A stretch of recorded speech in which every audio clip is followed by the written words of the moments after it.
Assalamualaikum warahmatullahi wabarakatuh.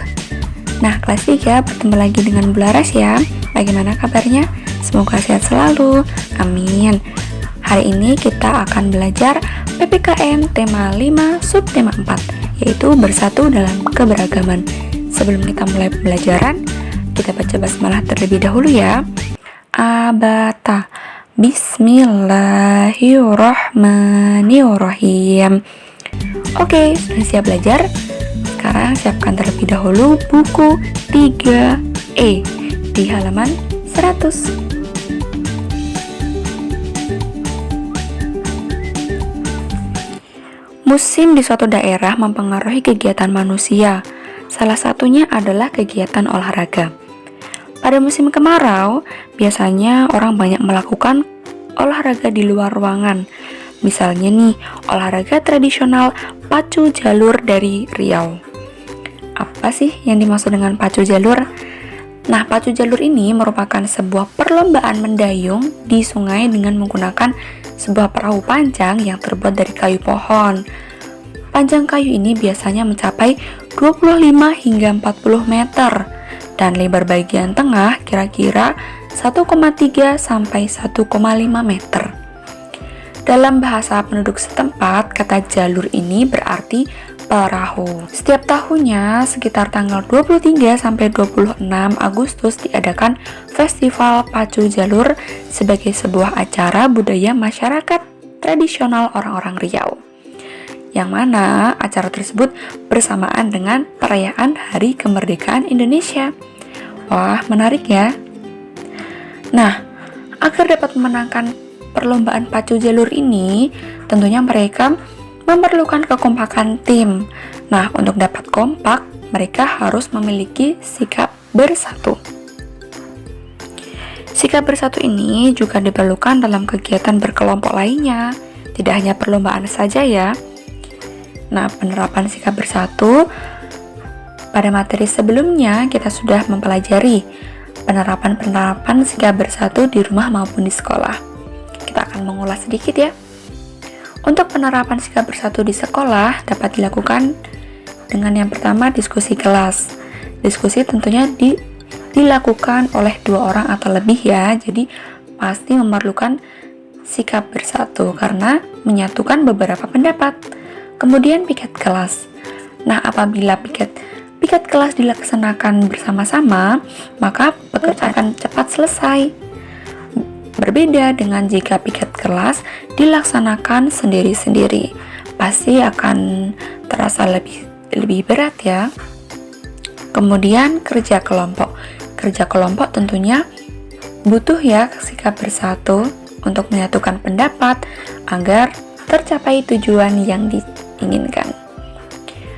Kemudian penerapan sikap bersatu di rumah. Yang pertama, kerja bakti membersihkan lingkungan.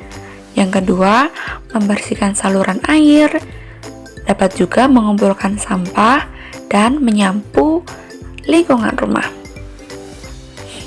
Manfaat dari penerapan sikap bersatu ini ada 3. Yang pertama, pekerjaan tentunya menjadi cepat selesai. Yang kedua, pekerjaan lebih ringan karena dikerjakan secara bersama-sama. Dan yang ketiga, yang tidak kalah penting, yaitu memupuk kebersamaan. Masih banyak lagi ya manfaat dari penerapan sikap bersatu ini. Kerjasama berkaitan erat dengan persatuan. Kerjasama akan terlaksana dengan baik jika kita bersatu. Adapun hal-hal yang perlu diperhatikan ketika bekerja sama. Yang pertama, mengutamakan kepentingan bersama. Tentunya saat kerjasama kita akan mencapai tujuan bersama ya. Maka perlu bagi kita untuk mengutamakan kepentingan bersama di atas kepentingan pribadi kita. Yang kedua, menghargai usaha yang dilakukan oleh teman. Seberapa kecil usahanya atau seberapa besar usahanya, kita tetap harus menghargai usaha teman kita. Kemudian yang ketiga, bekerja sama dengan hal-hal baik. Yang keempat, melaksanakan tugasnya secara bertanggung jawab. Dalam kerjasama, tentunya ada pembagian tugas ya. Nah, tugas kita yaitu melaksanakan tugas kita masing-masing secara bertanggung jawab.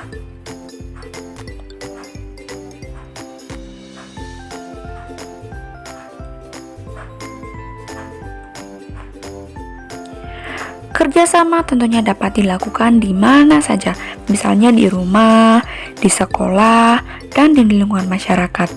Dengan bekerja sama akan mempererat persatuan. Persatuan dalam keberagaman dapat menumbuhkan kerukunan dan mempererat persaudaraan. Nah, sekarang Bu Laras akan memberikan contoh kerjasama di rumah, yaitu dengan cara membagi tugas rumah bersama anggota keluarga. Banyak sekali manfaatnya saat kita membagi tugas rumah bersama anggota keluarga kita. Yang pertama, melatih tanggung jawab melaksanakan tugas rumah. Apabila kita sudah mendapat pekerjaan atau tugas dari ibu atau ayah kita, tentunya kita harus bertanggung jawab ya untuk melaksanakan tugas rumah kita. Yang kedua, pekerjaan rumah menjadi lebih ringan. Sama halnya dengan saat kita bekerja kelompok. Saat menyelesaikan tugas rumah dan kita lakukan secara bersama-sama, maka pekerjaan rumah akan lebih ringan. Yang ketiga, pekerjaan rumah cepat selesai. Selain ringan, jika pekerjaan rumah dilakukan dengan bersama-sama, maka pekerjaan rumah juga akan cepat selesai. Dan yang terakhir yaitu mempererat persaudaraan antar anggota keluarga. Tahukah kamu, di Indonesia terdapat tradisi membangun rumah yang dilakukan secara gotong royong. Tradisi ini disebut saya atau soyo. Sudah pernah dengar? Ya, saya, soyo, dan sayan. Saya atau soyo ini yaitu tradisi gotong royong membangun rumah. Sedangkan sayan sendiri adalah orang yang ikut bergotong royong. Tradisi gotong royong di masyarakat masih sering dilakukan. Gotong royong juga dilakukan baik dalam acara suka maupun duka. Acara suka seperti pernikahan, mungkin ada sunatan, atau mungkin acara kelahiran seorang bayi. Gotong royong juga dapat dilakukan saat acara duka, seperti jika saudara kita ada yang meninggal, jika saudara kita terkena musibah, tentunya kita membutuhkan kegiatan atau sikap gotong royong. Gotong royong juga dilakukan dengan rasa kekeluargaan satu sama lain.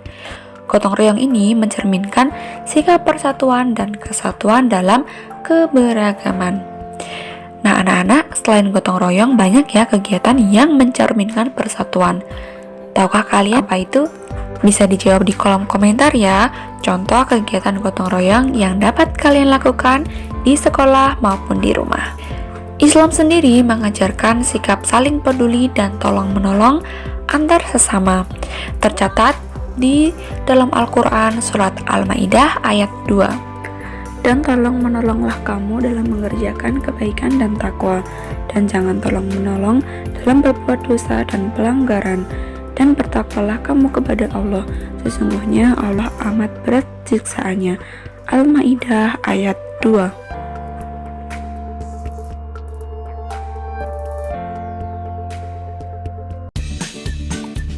Alhamdulillahirrabbilalamin, kita telah selesai belajar pendidikan kewarganegaraan di tema 5 subtema 4.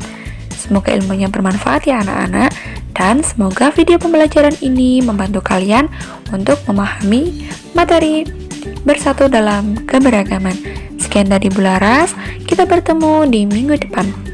Wassalamualaikum warahmatullahi wabarakatuh.